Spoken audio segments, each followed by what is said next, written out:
গঙ্গাসাগর মেলা আমাদের সবার, একবার নয় বহুবার।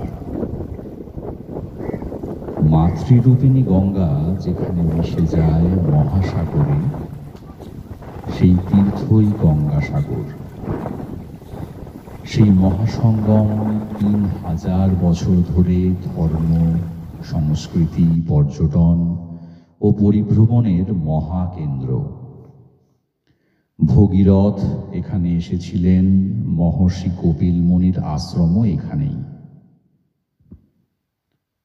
রামায়ণ মহাভারতে এই সঙ্গমের উল্লেখ আছে মহাকবি কালিদাসের লেখাতেও। প্রাচীন রোম, গ্রীসও জানত গাঙ্গেয় এই সভ্যতার কথা। পুরাণ এসে ইতিহাসের সড়ক ধরে যেখানে আধুনিকতাকে ছোঁয়ে, তারই নাম গঙ্গাসাগর। মকর সংক্রান্তির সময় সমগ্র দেশের পুণ্যার্থীরা আজও জড়ো হন এই পবিত্র তটভূমিতে। দ্বীপভূমিতে সমবেত হন দক্ষিণ এশিয়ার লক্ষ লক্ষ ভক্ত।